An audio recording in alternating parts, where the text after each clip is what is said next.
बोलो जयकारा बोल मेरे श्री गुरु महाराज की जय। सभी गुरुमुख प्रेमियों से सप्रेम जय सच्चिदानंद।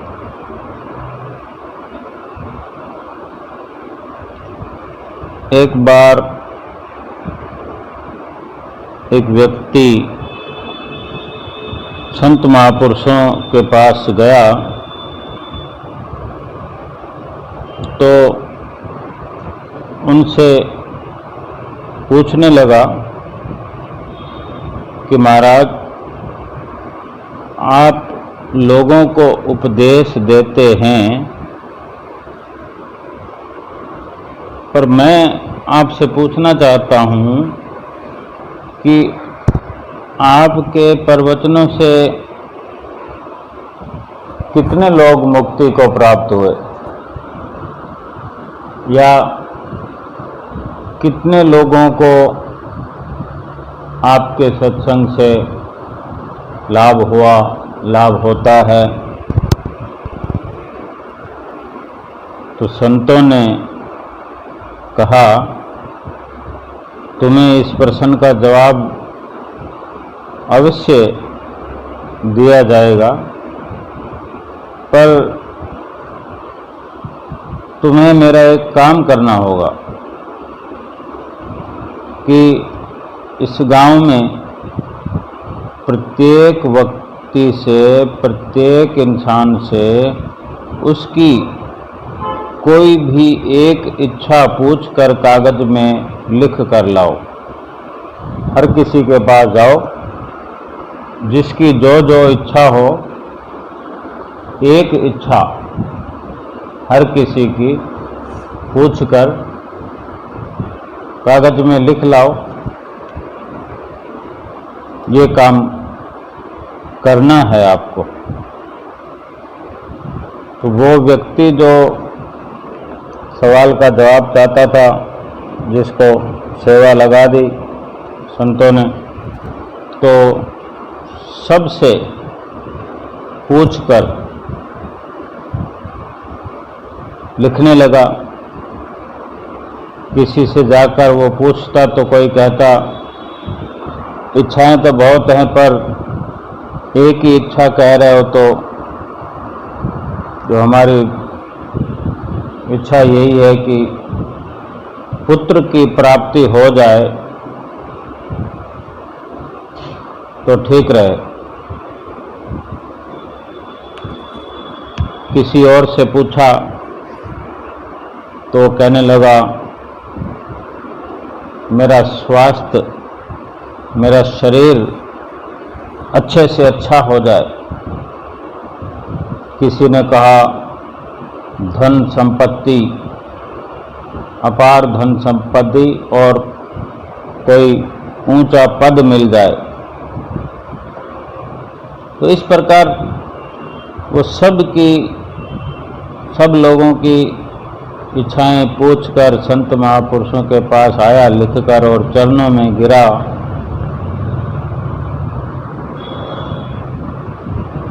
संत महापुरुष ने कहा कि तुमने इतने लोगों से उनकी इच्छा पूछकर लिखा है इसमें कागज में हमारे कहे अनुसार, तो किसी भी व्यक्ति ने तुम्हें ये इच्छा जाहिर नहीं की कि उसे मोक्ष की या परमात्मा से मिलने की इच्छा नहीं प्रकट की। किसी ने नहीं इच्छा जताई कि मुझे परमात्मा से मिलना है, मेरी ये इच्छा है कि मैं मोक्ष प्राप्त करूं।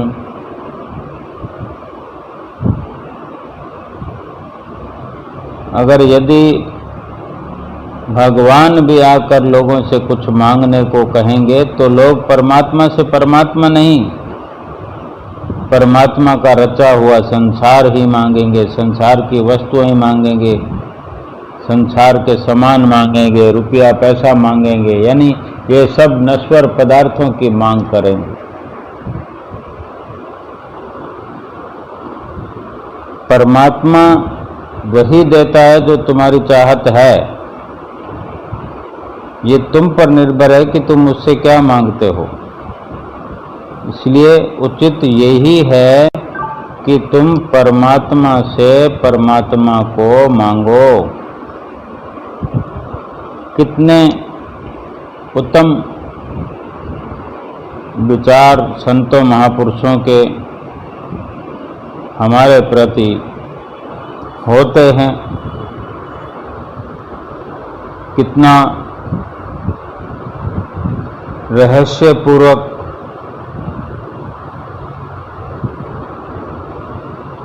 हम जीवों के आगे कई प्रकार के दृष्टांत प्रस्तुत करते हैं, लेकिन समझना तो हमको है। हमारी सोच कैसी है, हमारे विचार कैसे हैं, हमारी चाहत क्या है, हमें स्वयं को नहीं पता कि हम क्या मांग रहे हैं और क्या उसका परिणाम होगा। केवल यही कि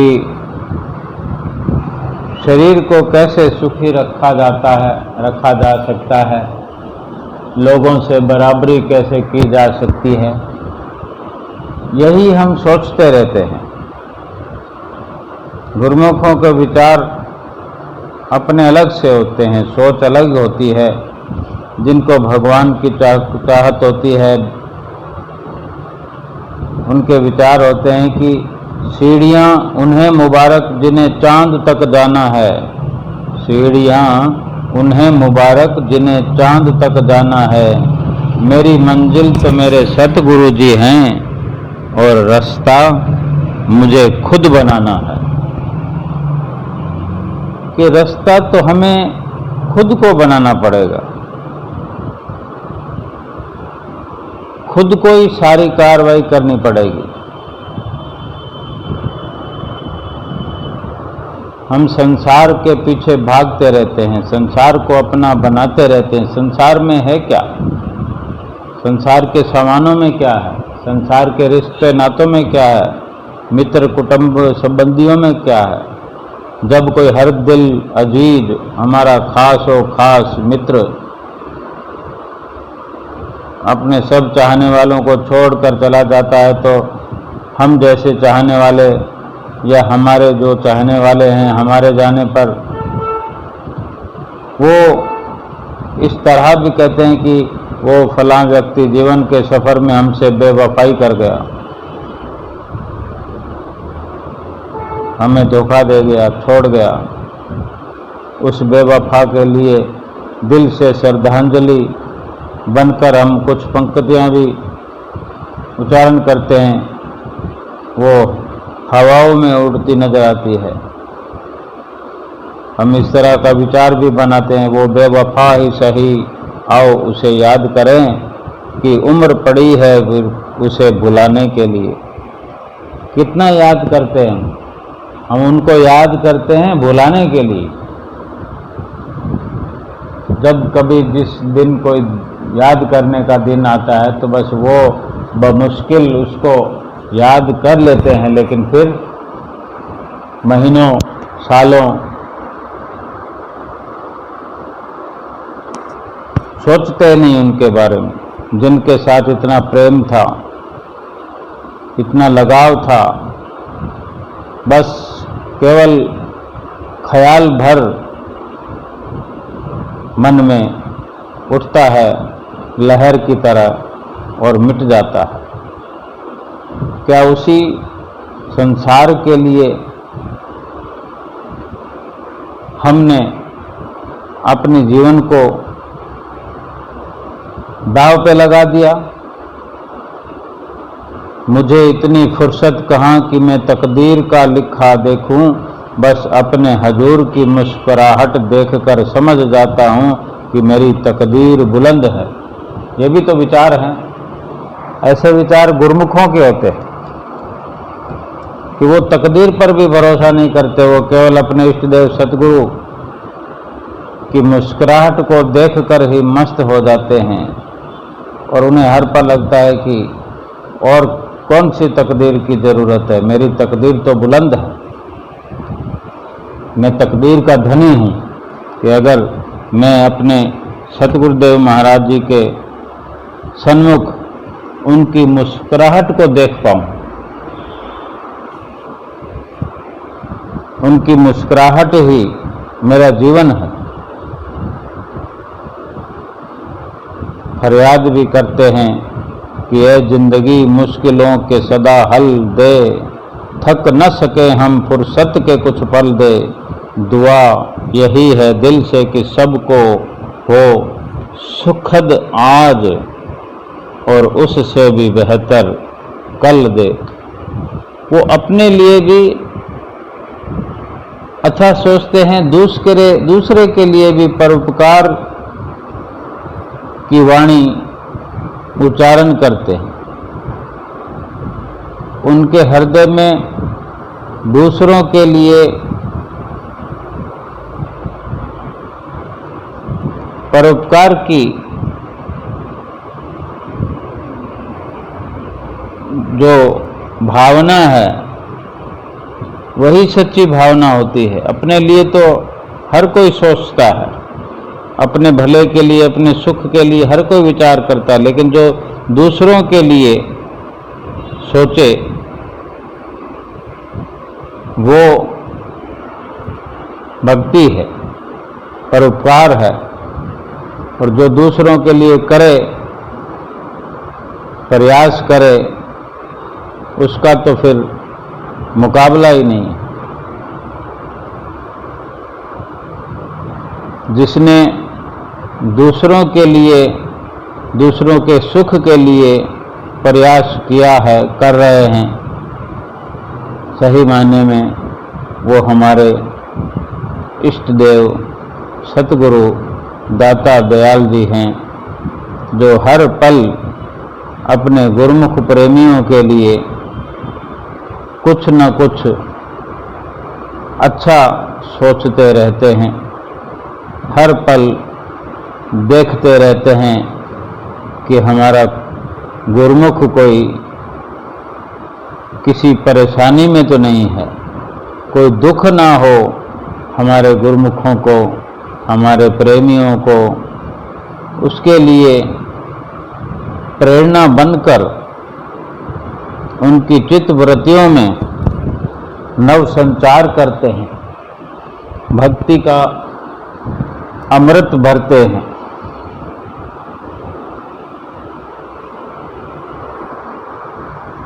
दो दिन पहले शाम को सुंदर दर्शन खुले श्री आनंदपुर में।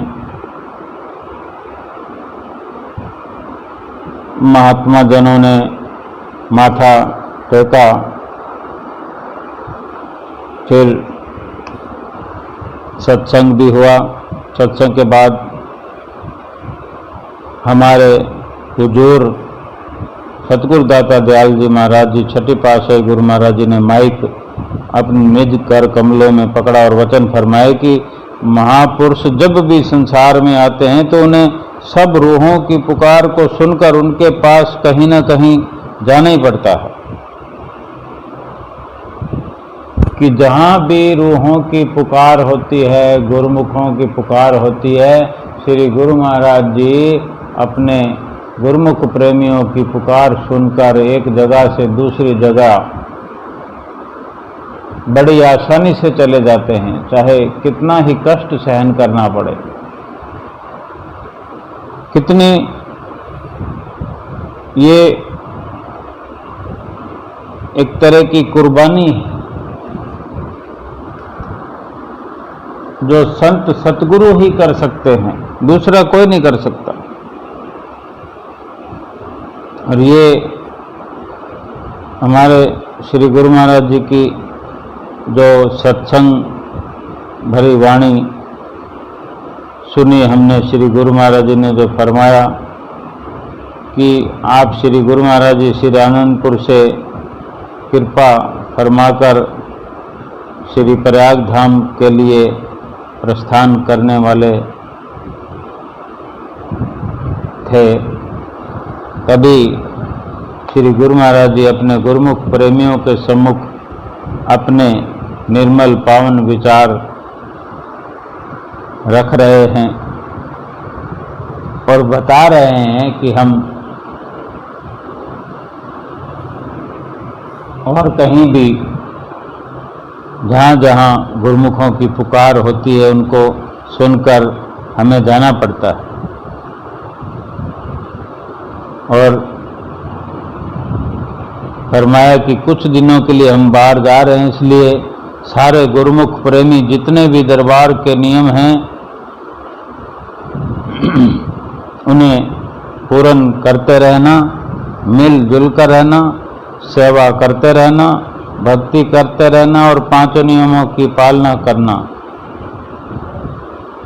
उसके बाद फिर भोग लगा, फिर प्रसाद बटा, फिर भजन शुरू हुआ और इसी प्रकार श्री गुरु महाराज जी ने फिर से माइक कर कमलों में लिया और हुक्मनामा दिया चलने का, चलो प्रेमियों चलो। फिर आम के टब आ गए तो श्री गुरु महाराज जी ने आम खूब लुटाए। आम लुटाते हुए श्री गुरु महाराज जी लीला करते रहे। उसके बाद श्री गुरु महाराज जी सबको आशीर्वाद देते हुए अंदर की तरफ कृपा की। तो ये संतों महापुरुषों की अपार कृपा है, अपार रहमत है कि कहाँ कहाँ पहुँचकर हम जैसे गुरुमुख प्रेमियों को कृतार्थ करते हैं। घर जा कर के उनको दर्शन देते हैं, यानी एक तरह से कि जिस भी शहर में जाते हैं, जिस भी आश्रम पर जाते हैं, वहाँ के लोगों को कितना आसानी से ये संतों महापुरुषों की सोहबत संगत प्राप्त होती है कि उन्हीं के शहर में ही श्री सतगुरुदेव दाता दयाल जी महाराज जी ने जो कि व्यवस्था कर रखी है, बड़े बड़े आश्रम बना रखे हैं, वहाँ पहुंचकर विराजमान होते हैं और वहाँ की संगतें गुरुमुख प्रेमी तुरंत बड़ी सरलता से दर्शनों का लाभ प्राप्त करते हैं। कितना बड़ा उपकार है। और ये महापुरुषों के वचन भी हैं कि भाग होया गुरु संत मिलाया, प्रभ अविनाशी घर में पाया। कि ये गुरुमुखों के उत्तम भाग हैं, ये उनके नसीब हैं कि जो हमें ऐसे संत सतगुरु से मिलन हुआ, जैसे कि प्रभु भगवान खुदा हमारे घर चल के आया। भाग होया गुरु संत मिलाया, प्रभु अविनाशी घर में पाया। जैसे घर बैठे ही हमें वो अनमोल घड़ियाँ नसीब हुई, अनमोल दर्शन नसीब हुए, जितनी अपने भागों की सराहना करें कम है। हम सोच नहीं सकते कि कितना बड़ा उपकार हमारे श्री गुरु महाराज जी हम पर कर रहे हैं।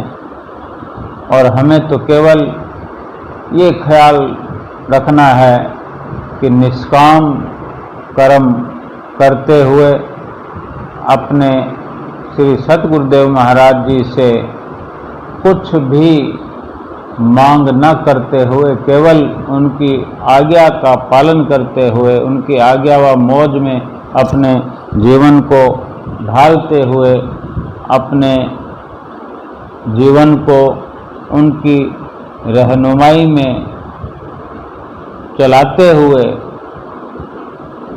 और नित्य प्रति हर पल सुमरन में लग करके अपने ऐसे दयालु संत सतगुरु की प्रसन्नता का पात्र बनने का हर पल भरसक प्रयत्न करना चाहिए।